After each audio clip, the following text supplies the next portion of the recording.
Welcome to TMZ Live. So we called President Trump's bluff on the reflecting pool, and this is really interesting. Yesterday, Donald Trump said in the Oval Office that there was proof that the reflecting pool was vandalized, and that's why pieces from the bottom are coming up. As you can imagine, there were reporters there who were kind of skeptical of that, and they challenged the president. So he told the reporters, you can go somewhere and we will prove to you that this was not just a bad pool job, it was vandalism. Are the contractors who did the initial work with the reflecting pool, are they to blame for the current condition, or is it the vandals? We had vandalism. No, vandals. You know, we have I think 290, 300-foot slit right through it, probably a box cutter or a knife of some kind. The reporters have been down there today looking for that slit that you mentioned, and there's no evidence of it. All you'd have to do is see the Parks Department. They'll show it to you. Or see the secretary. But I saw it. So he said go to the Parks Department. That's actually the National Park Service. So our TMZ DC guy, Jacob, did just that today. Not too long ago, he went to the National Park Service to get the evidence that Donald Trump talked about, proving that it was vandalism. Here's Jacob. What's up, everyone? I'm coming to you from the Park Police headquarters. The reason why I'm here is because Trump told reporters yesterday, if you want to get evidence of the 350-foot slit in the Lincoln reflecting pool that's been the reason for all this mess, that you could come to the Parks Department and they will show it to you. I was calling them this morning, met with no answers, so I thought, you know what? I'm going to go in person. Turns out this facility is in the middle of nowhere. The weather right now is awful. My umbrella's blowing away right now, but screw it. I thought I wanted to see it. I wanted to see this slit. So I came here, I was ringing the doorbell, no one was answering, until finally I was met with a secretary who came out and gave me this pink note card with the PIO's email on it. So I'm still left with no answers. And President Trump, who said that the Parks Department will show you the evidence, is wrong. They're either not listening to him, or there is no 350-foot slit, as far as we know, because so far there is no evidence. There you go, Jacob. I love that he still found a way to complain in the middle of his report. With the weather. Oh, the weather's awful. Okay, so look, we have been calling people all day long connected with the construction of this reflecting pool, and we have not gotten a single answer on the phone. That's shocking that they're not going to speak, especially after the president has laid it out. They're not going to go against it. Well, we've made literally 100 phone calls, and nobody's returning the call. So what we decided to do was contact two experts who really know their stuff. Have decades in resurfacing pools. They own pool companies, big pool companies. One of them, the first one we're going to introduce you to, did not want to use his name. There's concern about stepping into the middle of this political mess, but he knows his stuff, and he was willing to come on where we can hear his voice. So, sir, welcome to TMZ Live. Thank you. We really appreciate it. So, look, I have seen what you believe, but why don't you kind of lay it out for our viewers? What are you seeing about this construction that gives you pause? Well, just from the way it's peeling up, it seems to me like the preparation wasn't correct. It's not a proven product, I don't think. Like, I doubt they've used it on anything underwater before. You're talking about the paint that they put down. It didn't adhere properly. So why would that be the case? Because I know that you had told our producer that it's either rubber or paint. So could you be even more specific? Okay, so I don't know the specific material they used, but like, first of all, you can't put a dark coating on an open area like that in direct sun, or the sun will bubble it off the surface that you're trying to adhere to. And I think another problem is that surface wasn't dry enough, because from what I'm seeing on the news, it's peeling up in chunks. If it had adhered properly, they could have cut it 50 times lengthwise with a knife and it wouldn't peel up like that. There's water or a separation underneath the coating.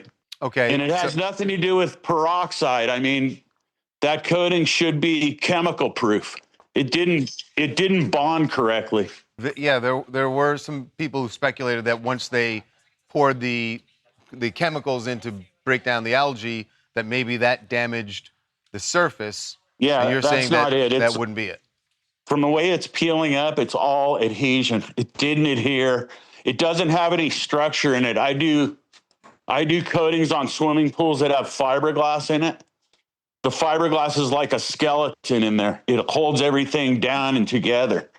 But when you're just spraying something like a paint, like pool paints in general over time bubble. But this is So there's no structure this to is them. 3 weeks. Yeah, I know. It's installation. It was all installation.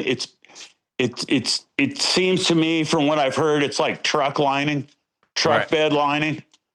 So it's just, I've done coatings like with epoxies on pools. They don't work because they don't have any structure to them. They would bond, and if groundwater came up underneath it, it would cause that to peel up. So if you were doing it, you would have used a fiberglass included with the paint that they're putting down. Depending on what surface it is. I mean, that's an old concrete surface. They may just want to put like a cement type surface on there, plaster or something like that. But, what they put on there is not sticking to what was on there. Okay, we're going to get to our second expert in a minute, but final question for you. You seem to have an issue, too, with painting it deep blue. Well, I mean, blue in general, in my opinion, doesn't hold color. So even if they painted it a dark blue right now, it probably would have been a baby blue in a year or two. The blue pigments don't hold up. So, I mean, Yeah. that was another thing. But the biggest thing I saw was, they did it uncovered in direct sunlight, and it heats up, and it's, it loses, it bubbles and doesn't adhere when it gets under heat like that. Okay, we got it. Hey, right. we really, really appreciate you coming on. Thank you. So Yeah. our second expert joining us now, Rudy Stankiewicz.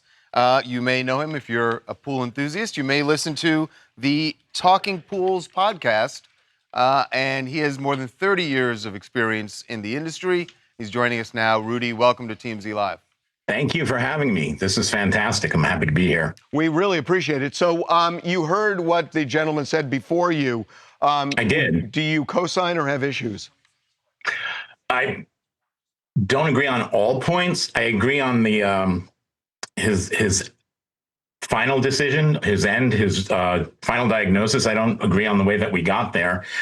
I don't think one of the things we have to look at is the coating underneath the coating, the waterproof surfacing. That's what's going to go and adhere right up to the concrete itself. And that's intact. That's fine. It's the Pipeline 5000 coating that goes over that where they seem to be having the issue. That's all that's peeling off. So there's timelines here. From when you drain the pool, you have to let it set and dry for a certain amount of time. What they do is an RH test, which is relative humidity for the concrete. What we're looking for there is at least a 65%. That would be ideal. Then they can go in with this waterproofing. Spray that in, good to go. Now we have a window. We have 24, depending on which type they use, it's going to vary a little bit, from 8 to 48 hours in which time to get back in there and then recoat. It's a limited window. If you wait beyond that time and come back, now we're going to have to do something extra. You have to do something to scuff up that surface, to whether you add another layer or whatever, so that way that the coating will stick to that waterproofing. And I think from everything I've read, and again, this is totally conjecture, because I won't know unless you put me there so I can check it out. But from what I can see, from the statement that I got from Rhino, actually came in just a little bit right before we talked, that is the only option that I see here for failure. I think for sure what we're looking at is just we missed the timeline in the recoat. They missed a window. Yeah, but everything else seems to be within the timeline. So, Rudy, when you see the videos and photos of where the surface is coming up, does it look to you like that it was something someone did intentionally with, as the president suggested, a box cutter or a knife, or that it's just coming up because of missing this window, as you said? My opinion is that from what I can see here from Florida, is that it does not look like vandalism was the cause. I think what we're looking at is the application process, like the anonymous fellow before me had stated, except I think it happened at that one point that I mentioned. In order for it to be vandalized, there'd be more evidence, there'd be signs, there'd be something. I mean, that's right in plain sight, right in the middle. I can't see somebody jumping in there with a box cutter, running around and zipping it all up and nobody noticing this. It just doesn't make any sense. That makes the least sense out of anything I've heard, I think. Yeah. Okay. Not putting the president down. I'm sure he's going based off of what his advisors tell him, but yeah, call the pool guy.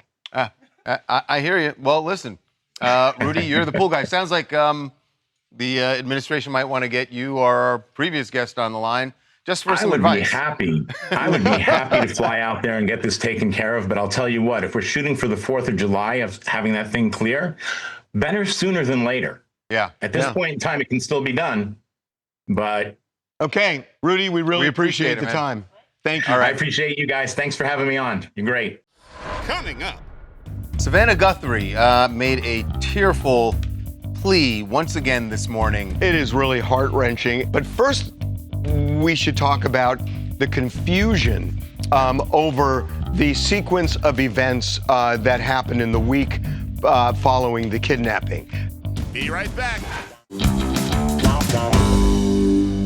Savannah Guthrie made a tearful plea once again this morning, which we're about to play for you. Now, the reason she's making this plea is because of the new reports about the second ransom note that was received by one Tucson TV station on February 6th. Now, the report is that we've now learned that that note was not actually a ransom note and that it merely informed the Guthrie family that Nancy had passed away. So shortly after the kidnapping. Right. So this morning, Savannah knew that there was obviously a lot of attention to that, and she wanted to make a comment, but not about the story itself. I don't have any comment on the story, and I'm not involved in our coverage, but I can't pretend I'm not here. And so since I am, I wanted to just take the opportunity to ask people to beg people to come forward. Somebody knows something. We are in agony. And we cannot be at peace. So no matter how much I try to come out here every day and smile and find that joy, and I will, I promise I will. This is a moment to tell you that we need your help. We're begging for your help. And I'm not going to miss that opportunity. And so please, if you're watching, no matter how small, the reward is there. You can tell us. It can be anonymous. Please do the right thing for us, for our family, for our children. And we love our mom, and we'll never stop looking for her. Never. So it is really heart-wrenching, and we want to talk a little bit about that in a minute. But first, we should talk about the confusion over the sequence of events that happened in the week following the kidnapping. That we received the first ransom note, and that note, which the FBI says is real, and it's the same people who wrote the second note, it said, give us $4 million and we will return Nancy. But if you don't do it within 4 days, it goes to $6 million. And if you don't do it within 3 days after that, we will kill her. And that's what it says in those stark terms. So then we find out that that second note says, she has died. She has died. And the day after that, and this is the confusion, Savannah did a social media post with her family saying that we want our mother back home so we can celebrate, and we will so pay money. We can celebrate with her. And we will pay money. Right. And the money was never paid because we have the Bitcoin address, Right. and nothing other than what the FBI did to try and trace it, nothing was paid. Right. So that was confusing. Now, in light of knowing that on Friday, the 6th, they were informed that she had passed away. That video that Savannah and her siblings made on Saturday made it sound like they didn't say, bring her home so we can celebrate her life. They said, so we can celebrate with her. It's like they were kind of walking a line. They didn't want to reveal to the public that, at least according to the ransom note, which the FBI believed, that they didn't want to reveal that Nancy had passed away. And there's a reason, because we know this from the FBI. They believed that these ransom notes, these 2 ransom notes were real, but they weren't positive. And they didn't, I believe this, they didn't want to say definitively she had died because they wanted people to keep looking for her. They didn't want to let up the public pressure in case they weren't real, in case this was bogus. And even if it was real, they also wanted the public to still be vigilant. To be vigilant and to share whatever information, if you had information about the kidnapping. So here's what we can piece together. That when Savannah said, we will pay money, the problem was that second note did not have a ransom demand. Right. They didn't say, send us money and we'll tell you where the body is. But Savannah was making an offer to the kidnappers saying, we will pay. And so, look, we know that they had asked for that $6 million, but it seemed like now it seems like the kidnappers were just freaked out that she died on them, and apparently died very early on. And so they're thinking, oh my God, we just wanted to get money, and now all of a sudden she's dead. This is going to be a murder. So they're backing away. Right. We got to disappear. And she's saying, no. We'll pay money. Tell us where the quote from her was, this is very valuable to us and we will pay. But this is the location of Nancy. That's what they wanted. the chat is asking, if the FBI told Savannah not to pay the ransom, is it their fault for them not getting? No, because it wasn't that. It wasn't paying ransom, because the second note didn't ask for money. It wasn't. But I think the chat's point is, why didn't they pay the first one? Exactly. Because they didn't know that it was real at that point. They're trying to verify. They didn't know it was real. They were trying to verify it, and it happened pretty quickly. And all of a sudden, they get this note saying she's dead, and so they want to get the body back.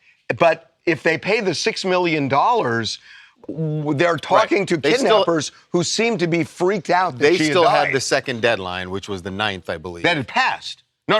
At that point, it hadn't passed. The second deadline had not passed by that Friday.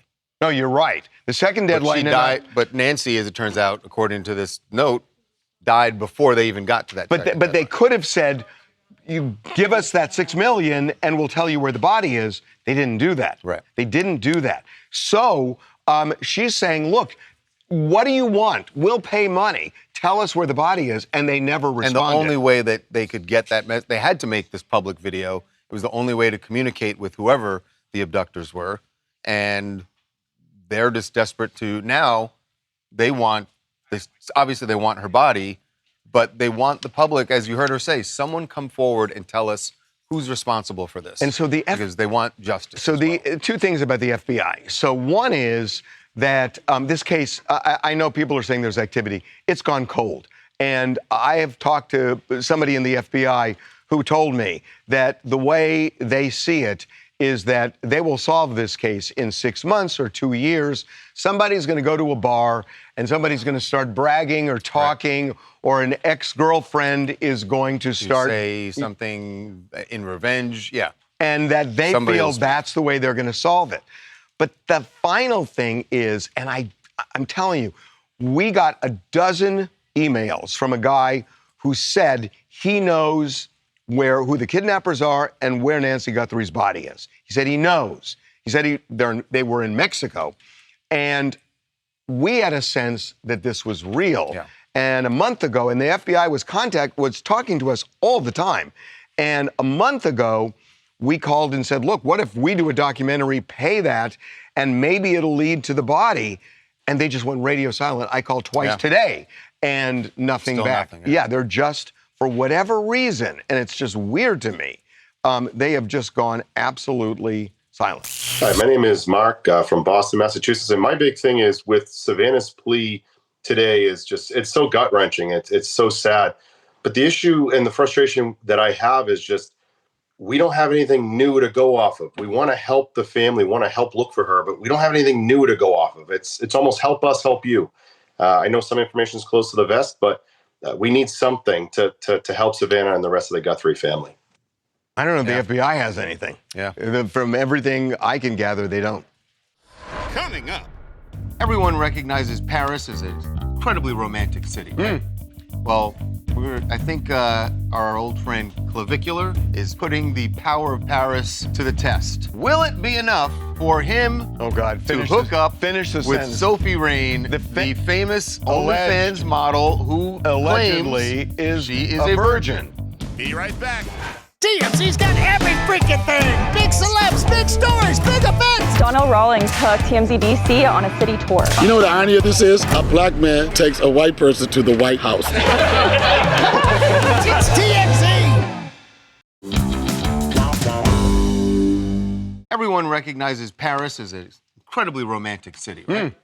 Well, I think our old friend Clavicular is putting the power of Paris to the test. Will it be enough for him to hook up with Sophie Rain, the famous OnlyFans model who allegedly claims she is a virgin? Right. So Clav who, Sophie, by the way, not a virgin.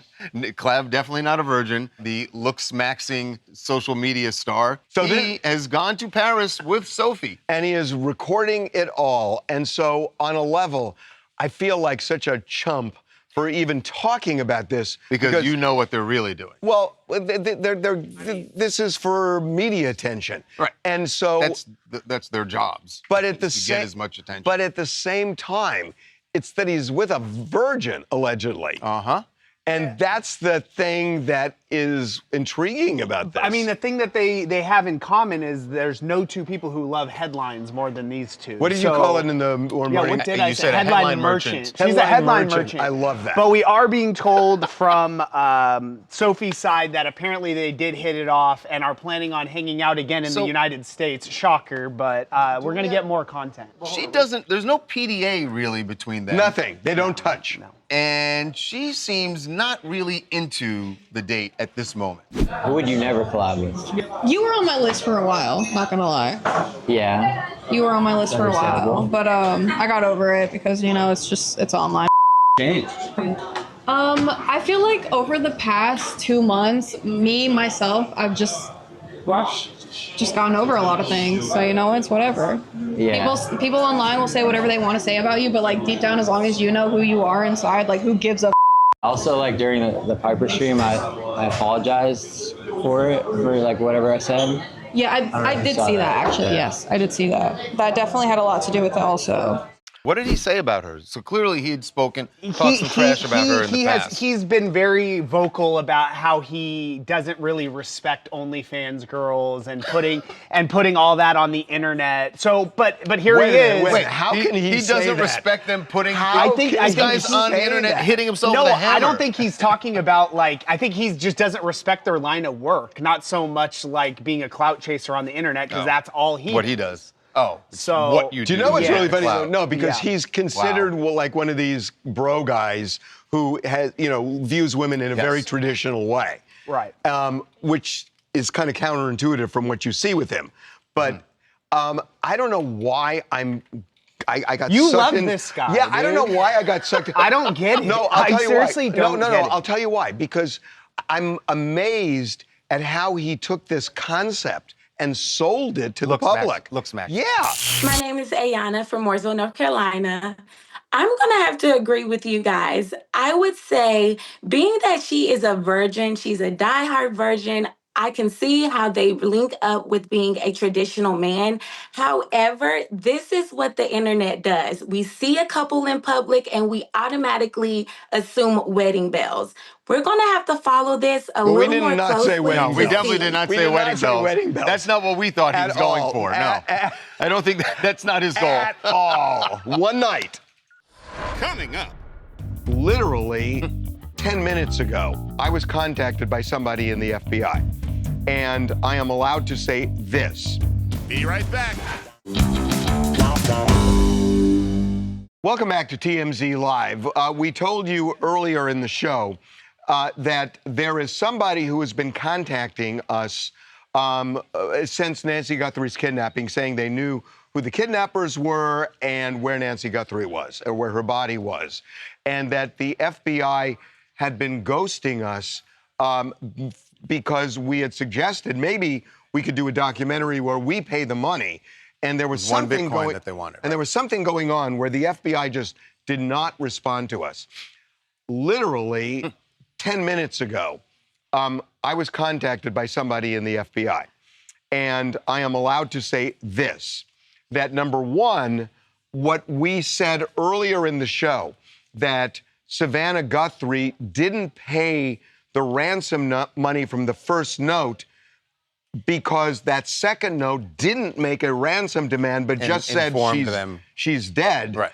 That it might have been that the kidnappers just freaked out that Nancy had died and they just didn't want anything to do with it. Right.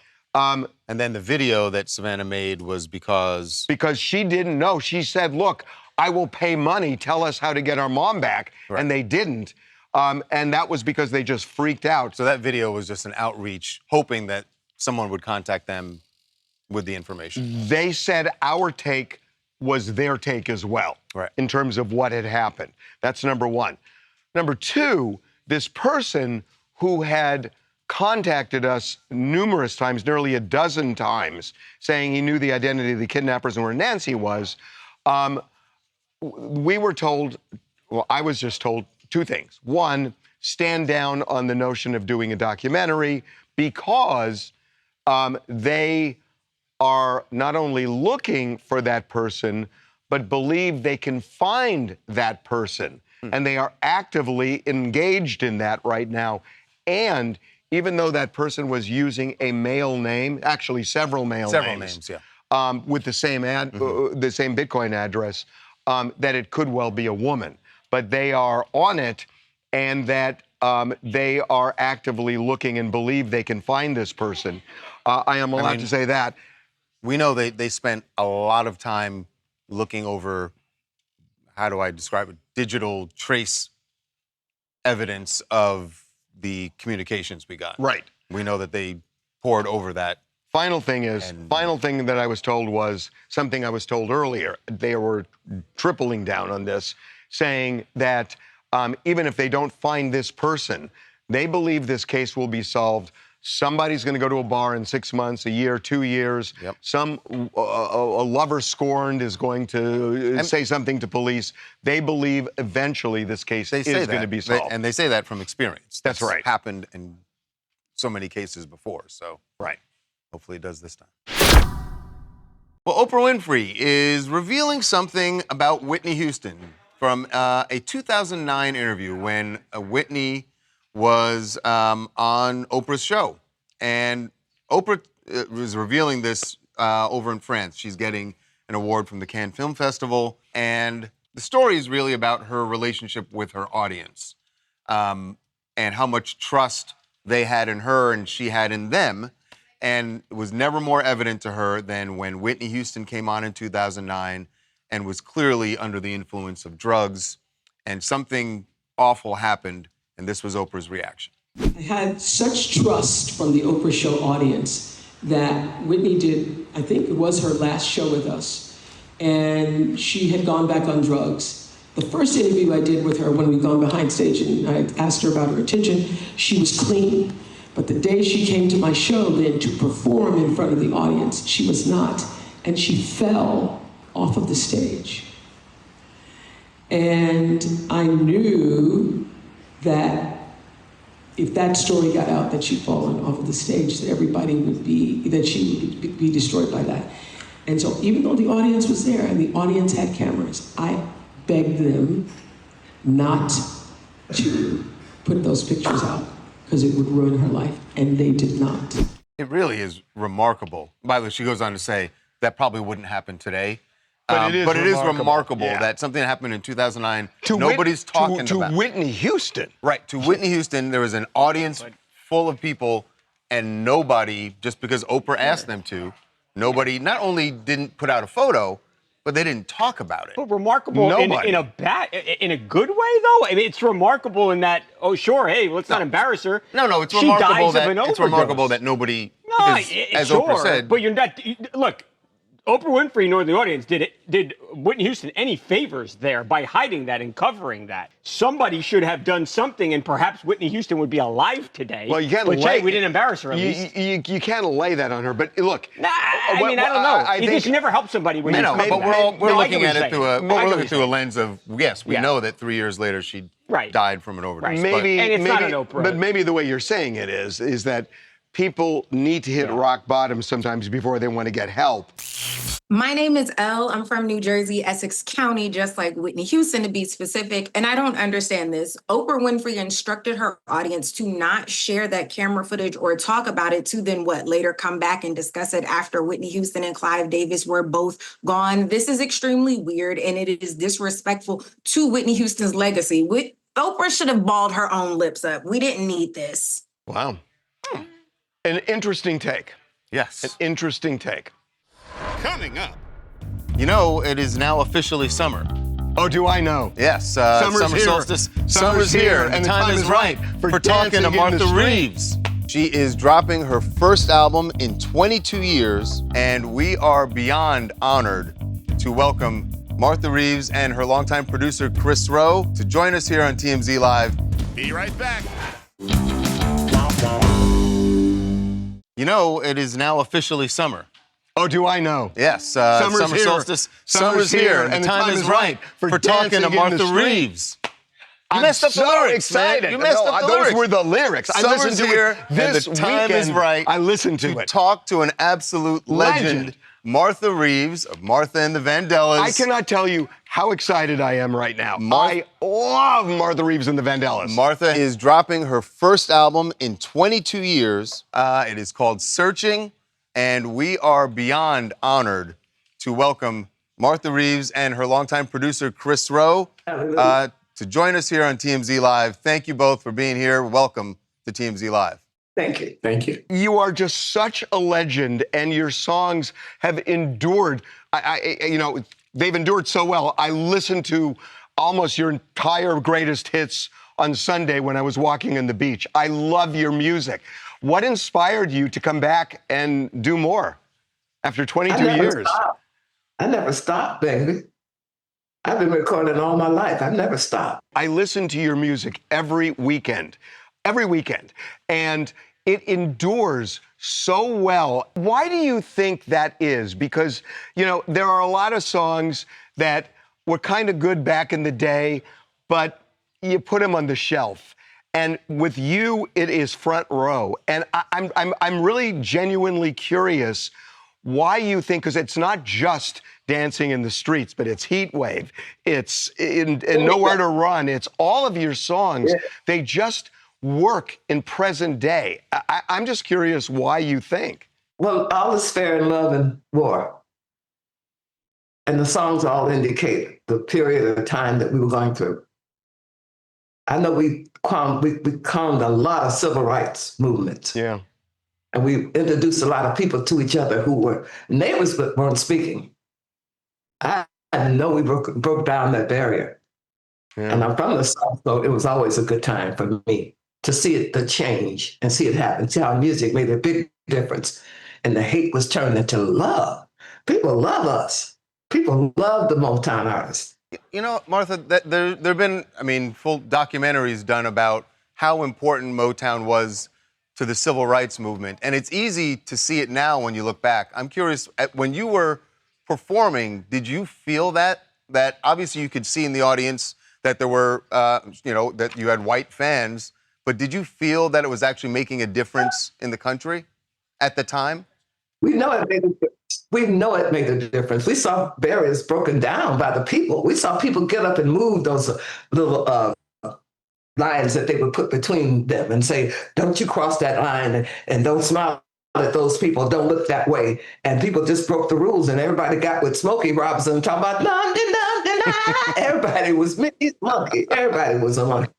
Everybody came real, and everybody enjoyed what we were doing. And it was a thrill to watch the other acts, because we all had the intention of burning the next act that was coming on. So whatever we could do to get the audience response, we would do it. And we had fun doing that. Stevie was the genius of doing that, though. He got on the stage that one time in Chicago and went, say yeah! And they're still sampling that. And they're still sampling that today in new music. Yeah. They still sample that sound. He started the whole audience participation thing. So, Chris, Chris, I got to say that, we're talking just a day after Clive Davis died. And Clive Davis wasn't just looking for 20-year-olds. He was looking for people who had been around for a while and rejuvenated them and also brought them to new heights. I would assume you're doing that with somebody as great as Martha Reeves.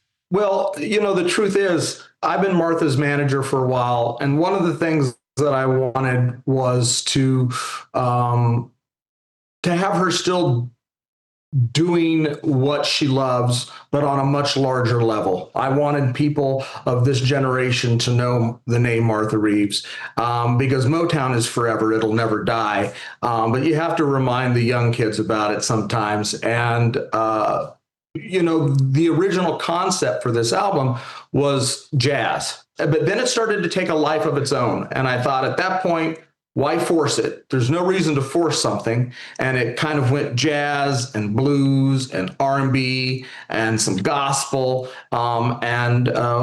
We have a record that I'm really proud of. I cannot wait to hear it. I cannot wait to hear how it all came out. The album is called Searching.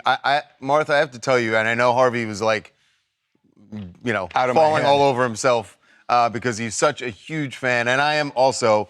Harvey is fond of saying something, and you, as I'm watching you, you are so excited about this and so vibrant about it. And he's always said, if you slow down, they throw dirt on you. And I am so thrilled that you have not slowed down and you continue to make music, and the world is a better place for hearing it. And I cannot wait to hear the album Searching. Anything else you want to add, Harv? Yes. I just want to say one thing to you, that I got to tell you, sometimes, somebody records a song and you think, nobody should ever do that song again because that person did it so well. And when I heard Marvin Gaye do Hitchhike, I just thought, that is perfection. And then I listened to Martha Reeves and the Vandellas, and I am telling you, I listen to that song still. I listened to it Sunday twice. I love your version of that song so much that I can't even tell you. And I mean that. And I mean that. It wasn't played, though. Nobody heard it but you or whoever walked the album. He's going to get a boombox and he'll walk down the beach. Let me tell you, it is genius the way you guys recorded that song. It is genius, and I love it. I love that song. Backup and singing lead too. I was singing backup and lead. If you ever perform in the LA area and you need backup, I know all the backup to all your songs. Okay, I just want you to know that. No, I do. I'm calling you. I do. I'm serious. I know the backup to all your songs. I'm calling you. I need you. I'm calling you. Let's hope you don't end up in that situation. So just a reminder, the first single comes out this Friday, the 26th. It's To Know You Is To Love You, and the album drops August 14th. And I love the artwork. That is fabulous. It is beautiful. It is a thing of beauty. Cannot wait to hear it. And to hear this first single is going to be great. Thank you so much for both of you being with us. Such a pleasure. Keep it wonder. I know. God. Thanks, guys. Thank you really so much. Appreciate it. Coming up. Jenny Mollen, Jason Biggs' ex-wife, made a lot of headlines, got a lot of attention for some photos that she recently posted with one of her sons. She's seen all of the comments, and now she's speaking about it. I don't know if this is going to help the headlines go away, but this is what she said. Be right back. Be transported inside the virtual crime scene where Marilyn Monroe died. She may not even have died at home. What's uncovered will shock you. There is evidence Marilyn Monroe was murdered. Celebrity crime scene Marilyn Monroe. Stream on Hulu now.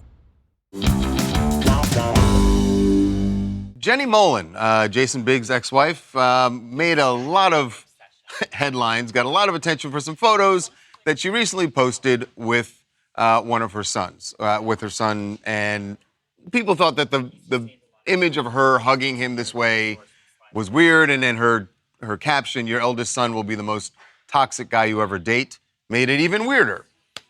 So she's seen all of the comments, and now she's speaking about it. She went on the Not Skinny But Not Fat podcast. I don't know if this is going to help the headlines go away, but this is what she said. What do you think made people take this the wrong way? The caption, or they thought like the hug was?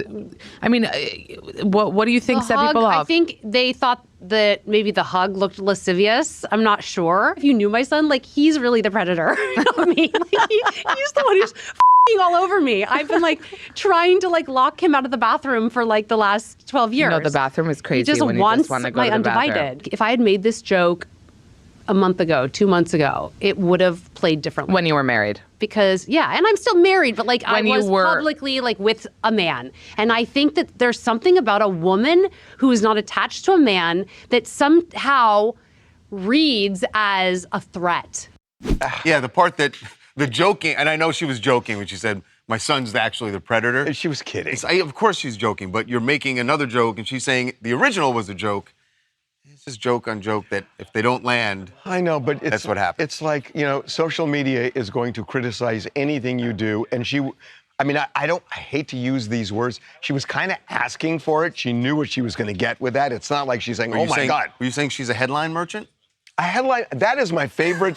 By the way, I've been phrase thinking of the about it. I day. think it's more like headline mining, but anyway. I like merchant. I think that's really smart. Way to go, Devin. Way to go, Devin. Coming up. Single guys, put down your dating apps, quit swiping. There's no need for that. You got Jessica Simpson. Jessica Simpson is available and very accessible in one particular way. The DMs are open. Sure. Be right back.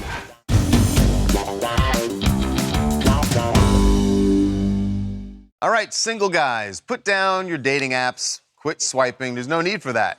You got Jessica Simpson. Jessica Simpson is available and very accessible in one particular way.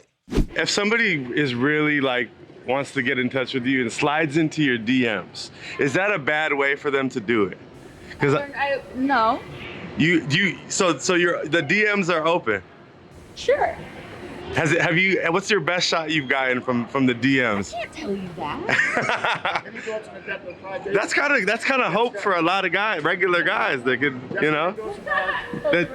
for regular normal guys, like, hey, I have a shot with Jessica Simpson. She might read my If you're DM. verified, maybe. If you're But verified, anybody can get verified, right? And I don't know that Jessica realizes that it's pretty simple to get verified now. Somebody should tell her. It used to mean that you were someone of some status. Somebody should tell her. But good luck. You might find love. And you're welcome for the advice. We'll see you tomorrow.